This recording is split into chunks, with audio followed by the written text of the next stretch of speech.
Hey guys, इस video में मैं आपको कुछ मौलिक नए निष्कर्ष दिखाना चाहता हूं कि प्राचीन चेन्नई केशव मंदिर वास्तव में कैसे बनाया गया था।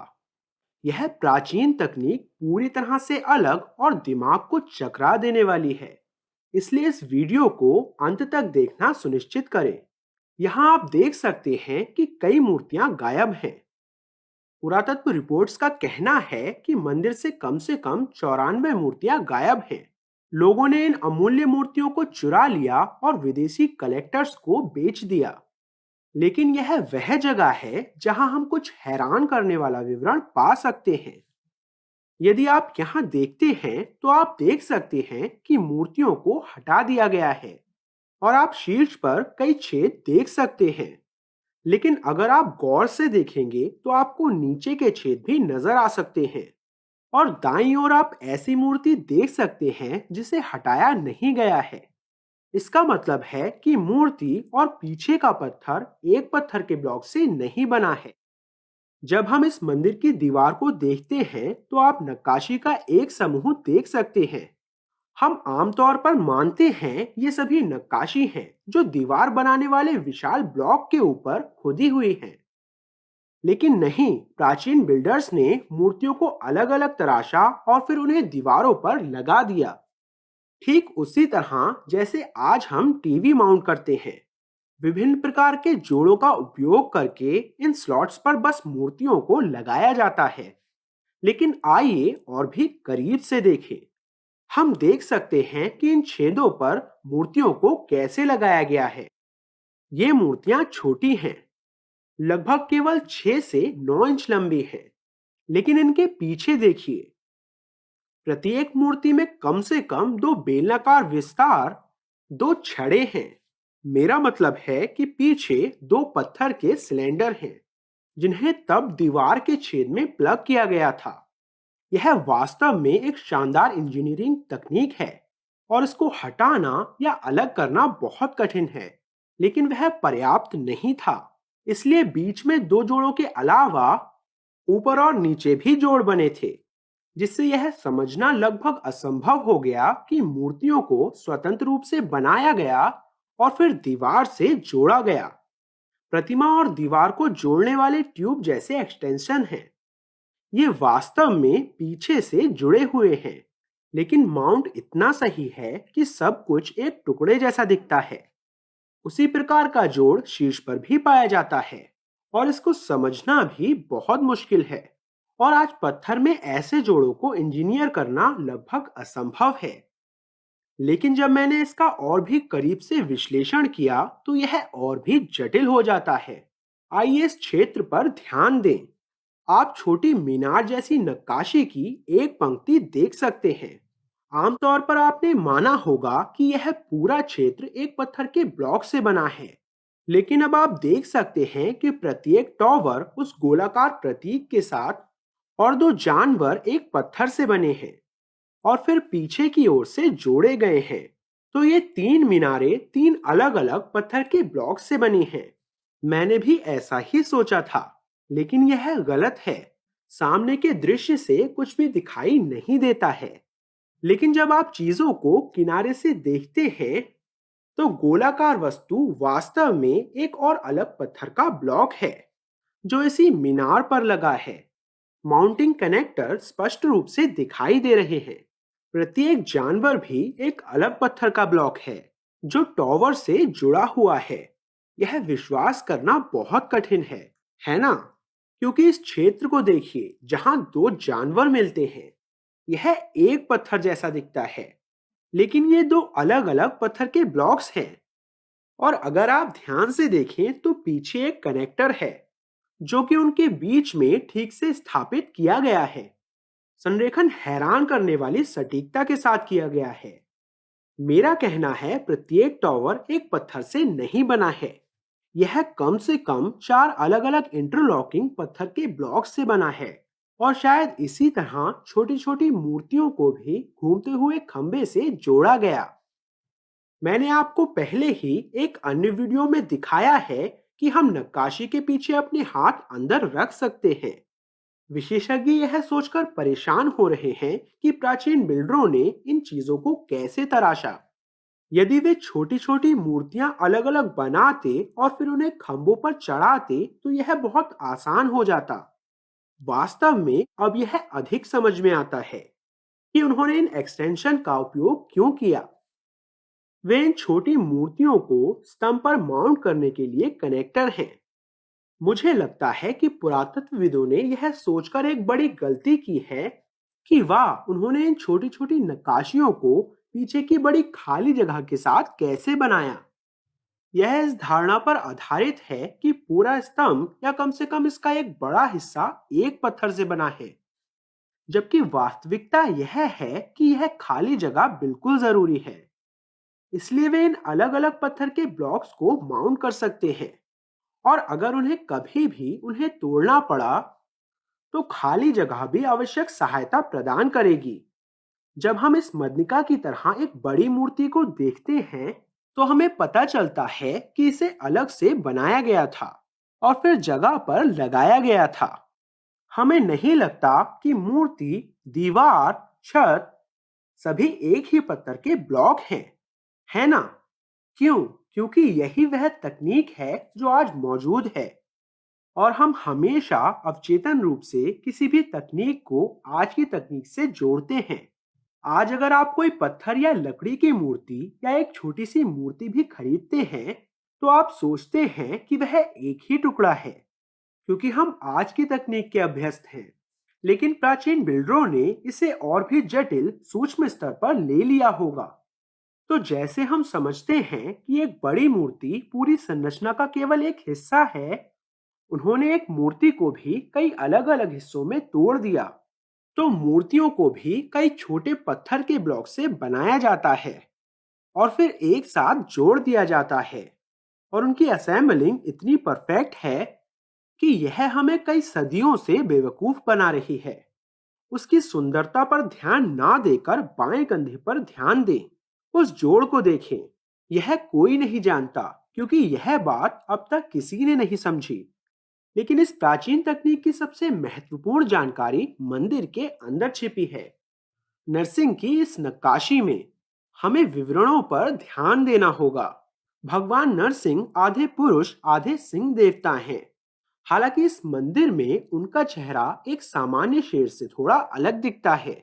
उन्होंने हेलमेट या ताज पहना हुआ है, और आप वहां बीच में हीरा देख सकते हैं, और आपको लगता है कि वह अपने हाथों से रस्सी खींच रहे हैं। लेकिन अगर आप ध्यान से देखें तो ये रस्सी नहीं है, यह एक राक्षस की आंत है जो उनकी गोद में लेटा है। वह अपने नंगे हाथों से दानव को काट कर मार रहे हैं, और वह उसकी आंतों को एक माला के रूप में पहने हुए हैं। नरसिंह ने इस राक्षस का वध कैसे किया, इसके बारे में दिलचस्प विवरण है। उदाहरण के लिए उन्होंने अपना पैर ऐसी स्थिति में रखा कि दानव अपना हाथ नहीं हिला सकता और अपनी ढाल का उपयोग नहीं कर सकता, और नरसिंह दानव के मुकुट पर भी भाले से दबा रहे हैं। आप देख सकते हैं कि भाला उसके हेलमेट पर मजबूती से लगा हुआ है। और हाँ, यदि आप हिंदू नहीं हैं तो आप सोच सकते हैं कि यह व्यर्थ है। उसके हेलमेट पर भाला क्यों लगाएं, जबकि उसके चेहरे पर लगाने से ही काम चल जाएगा। इससे राक्षस मर जाएगा, है ना? नहीं, प्राचीन हिंदू ग्रंथों का कहना है कि इस राक्षस को किसी भी हथियार या किसी भी आदमी या किसी भी जानवर द्वारा जमीन पर या हवा में नहीं मारा जा सकता था। यही कारण है कि भगवान नरसिंह को इस रूप में प्रकट होना पड़ा और राक्षस को अपनी गोद में अपने पंजों से मारना पड़ा। निसंदेह उन्हें 10 हाथों के साथ एक बहुत शक्तिशाली देवता के रूप में दिखाया गया है। एक हाथ में उन्होंने एक शंख धारण किया हुआ है, दूसरे में वे एक भाला धारण किए हुए हैं, अगले हाथ में एक तलवार है, और ये दोनों हाथ इस राक्षस के पेट को फाड़ रहे हैं। और यह हाथ एक चक्र पकड़े हुए है और दूसरा एक तीर पकड़े हुए है, और उसके ऊपर आप एक और हाथ एक गदा के साथ देख सकते हैं, और आखिरी दो हाथ आंतों को पकड़ रहे हैं। और हाथों को एक प्राचीन हाथ के संकेत के बारे में गुप्त विवरण के साथ दिखाया गया है। मुझे यकीन है कि आप में से कुछ लोग यह भी दावा करेंगे कि यह इल्यूमिनाटी का प्रतीक है। अब कृपया मुझे जूम आउट करने दें ताकि मैं आपको दिखा सकूं कि नरसिंह वास्तव में कहां स्थित है। आपने अभी जो नक्काशी देखी वह लगभग 3 या 4 इंच चौड़ी है और यह सीलिंग ब्लॉक के केंद्र में एक सिलेंडर के अंत में है। कल्पना कीजिए कि इन सभी विवरणों को उस छोटे से क्षेत्र में उकेरा गया है। ये अपने आप में चमत्कार है, लेकिन यह वह नहीं है जिस पर हम ध्यान केंद्रित कर रहे हैं। पुरातत्वविदों ने इस नक्काशी के बारे में कुछ चौंकाने वाली पुष्टि की है। कुछ साल पहले जब उन्होंने इसे रेनोवेट करने का प्रयास किया, तो उन्हें गलती से पता चला कि सिलेंडर हिल सकता है। यह एक पेच की तरह घूम रहा था। जब उन्होंने इसे और घुमाया तो वे इस सिलेंडर को एक आधुनिक बोल्ट की तरह अलग से निकाल सके। आप देखिए, इसमें एक अष्टभुज की 4 भुजाएं या 4 पहलू हैं। बाकी 4 भुजाएं दूसरी तरफ हैं। और हाँ, आज भी आप इसे बोल्ट की तरह खोलकर हटा सकते हैं। तब तक पुरातत्वविदों ने हमेशा यह सोचा था कि पूरी छत एक ठोस पत्थर के ब्लॉक से बनी है। लेकिन जब उन्होंने इस बीच के टुकड़े को हटाया तो उन्होंने पाया कि अंदर पत्थर के अन्य ब्लॉक भी फंसे थे। और जब उन्होंने एक एक करके उन्हें हटाना शुरू किया तो वे पूरी छत को पूरी तरह से खोलने में सक्षम थे। अंदाजा लगाइए कि अकेले इस क्षेत्र को कितने टुकड़े बनाते हैं। 48 टुकड़े। हाँ, 48 छोटे पत्थरों के ब्लॉक्स विभिन्न आकृतियों और आकारों में। कोई मोटार नहीं, कोई सीमेंट नहीं। विभिन्न आकारों और रूप के सिर्फ पत्थर के ब्लॉक्स विभिन्न प्रकार के जोड़ों का उपयोग करके आपस में जुड़े हुए हैं। यदि आप मशीनों के साथ काम करते हैं तो आप जानते हैं कि सिर्फ 2 या 3 टुकड़ों को एक साथ इंटरलॉक करना कितना जटिल है। कल्पना कीजिए कि ऐसे 48 पत्थर के टुकड़े छत पर गुरुत्वाकर्षण के खिलाफ एक जगह में बंद कर दिए गए हैं। और फिर सब कुछ लॉक करने के लिए एक मास्टर बोल्ट। और यह सब 900 से अधिक साल पहले किया गया था। और जब आप इस मंदिर में बड़े पैमाने पर मूर्तियों और स्तंभों को देखते हैं तो आप सोच सकते हैं, आहा, यह सब कुछ बहुत सरल है। अब मुझे समझ में आया कि प्राचीन निर्माता चिन्नकेशव मंदिर को इतनी अच्छी तरह से कैसे बना सकते थे। लेकिन यह वास्तव में निर्माण की जटिलता को बढ़ाता है। अब इससे मेरा क्या मतलब है? मान लीजिए काल्पनिक रूप से आपने शुरू में सोचा था कि यह मंदिर 10,000 पत्थर के ब्लॉक से बना है। लेकिन अब हम जानते हैं कि इनमें से प्रत्येक ब्लॉक कम से कम 10 छोटे पत्थर के ब्लॉक से बना है। इसका मतलब है कि कम से कम 1 लाख पत्थर के ब्लॉक्स का इस्तेमाल किया गया था। आइए एक कार लें, उदाहरण के लिए एक टेस्ला मॉडल 3। इसमें भी संयोग से 10,000 अद्वितीय भाग हैं। अब अगर कल एलॉन मस्क ने एक और टेस्ला मॉडल की घोषणा की जिसमें 1 लाख हिस्से होंगे, तो दुनिया पागल हो जाएगी, क्योंकि उसने उस कार की निर्माण की जटिलता को 10 गुना बढ़ा दिया। बेशक एलॉन मस्क ऐसा नहीं करने वाले हैं, क्योंकि वह पागल नहीं हैं, लेकिन प्राचीन बिल्डर थे। और यह ठीक वैसा ही है जैसा हमने अभी यहाँ खोजा है। इस वीडियो से आपको पता चला है कि जितना हमने पहले सोचा था, यह मंदिर उससे कहीं 10 गुना अधिक उन्नत तकनीक के साथ बनाया गया था। लेकिन एक मिनट रुकिए, क्या होगा अगर यह छत सिर्फ एक विशेष विशेषता थी? मेरा मतलब है कि क्या होगा अगर यह छत एक अपवाद है और उदाहरण नहीं है? मेरा मतलब है कि आइए इसे देखते हैं। क्या ये सभी क्षेत्र छोटे छोटे पत्थर के ब्लॉक से बने हैं? अधिकांश दीवारें केवल फूलों, पत्तियों और लताओं से ढकी हैं। ऐसा लगता है कि यह सिर्फ 1 या 2 पत्थर के ब्लॉक से बना है ना? लेकिन आइए इन पौधों पर करीब से नजर डालें। हर पत्ते के अंदर एक देवता को उकेरा गया है। इतने क्षरण और विनाश के बाद भी आप अभी भी उन्हें देख सकते हैं और इन देवताओं की पहचान कर सकते हैं। प्रत्येक पत्ता 1 इंच से भी कम लंबा है। लेकिन आप देख सकते हैं कि प्रत्येक पत्ता 3D में लटक रहा है। लेकिन यदि आप नष्ट हुए पत्तों को बारीकी से देखना शुरू करते हैं तो आप शीर्ष कनेक्टर और नीचे के कनेक्टर को भी देख सकते हैं। हाँ, प्रत्येक पत्ता पृष्ठभूमि से जुड़ा एक अलग पत्थर का ब्लॉक है। यह स्पष्ट है कि प्रत्येक पत्ते को अलग से बनाया गया और फिर पृष्ठभूमि से जोड़ा गया। तो आप कल्पना कर सकते हैं कि एक वर्ग फुट क्षेत्र बनाने के लिए कितने छोटे पत्थर के ब्लॉकों की आवश्यकता होगी। यहाँ एक ध्यान देने वाली बात यह है कि यह सब बंधन सामग्री जो आप देख रहे हैं, और आपको कई जगहों पर सीमेंट या कंक्रीट के ढेर सारे पैच दिखाई देंगे, टूर गाइड के अनुसार यह सब नया है।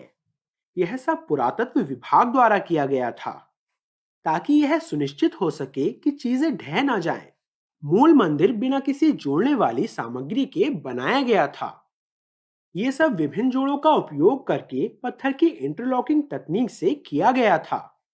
तो हमारे पास छत है जो 48 टुकड़ों से बनी है, और हमारे पास छोटे पत्थर के ब्लॉक्स हैं जो इस बात की पुष्टि करते हैं कि चेन्नई केशव मंदिर हर वर्ग फुट क्षेत्र में कई छोटे पत्थर के ब्लॉक का उपयोग करता है।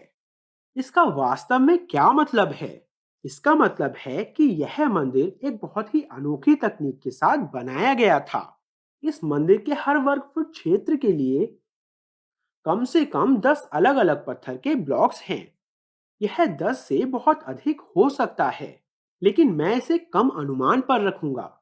अब मैं बहुत रूढ़िवादी होने जा रहा हूँ और इस मंदिर परिसर में लगभग 80% संरचनाओं को छोड़ दूंगा।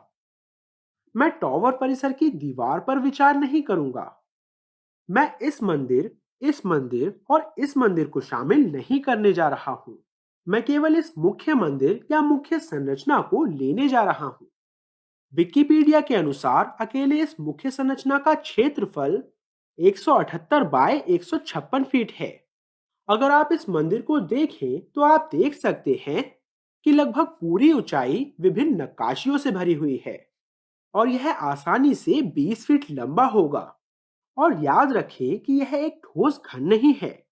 आपके पास आंतरिक दीवारें, बाहरी दीवारें और कई कक्ष हैं, और सब कुछ कई गुना है, और यह सतह क्षेत्र को बढ़ा रहा है।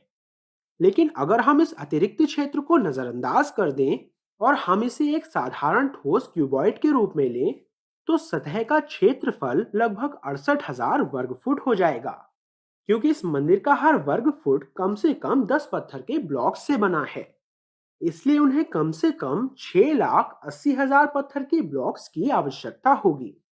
आज कल्पना कीजिए कि कुछ बनाने के लिए 6,80,000 लेगो ब्लॉक्स को असेंबल करना पड़े, तो यह असंभव होगा। और ये सिर्फ रेडीमेड ब्लॉक्स नहीं है, है ना? हर पत्थर को नापा जाना चाहिए। अन्य ब्लॉकों के साथ इंटरलॉकिंग के लिए सही आकार में काटना पड़ेगा। नक्काशी में उत्कृष्ट विवरण बनाने के लिए समय का उल्लेख तो किया ही नहीं है। और बिना किसी जोड़ने वाली सामग्री के 6,80,000 वास्तविक पत्थर के ब्लॉक्स को जोड़ना दिमाग चकरा देने वाला है। यह मानवीय रूप से असंभव लगता है। मेरा मतलब है कि प्राचीन तकनीक का यह ज्ञान कहां से आया? वास्तव में भारत प्राचीन तकनीक की भूमि है, विशेष रूप से वास्तुकला और इंजीनियरिंग में। एक तरफ एलोरा की गुफाओं में कैलाश मंदिर है, जो सिर्फ एक ठोस चट्टान से बना है। दूसरी ओर हमारे पास चेन्नकेशव मंदिर है, जो कम से कम 6,80,000 पत्थर के ब्लॉक से बना है। मुझे उम्मीद है कि आपको यह वीडियो पसंद आया होगा। मैं प्रवीण मोहन, देखने के लिए बहुत बहुत धन्यवाद। सब्सक्राइब करना ना भूलें, और मैं आपसे जल्द ही बात करूंगा। बाय।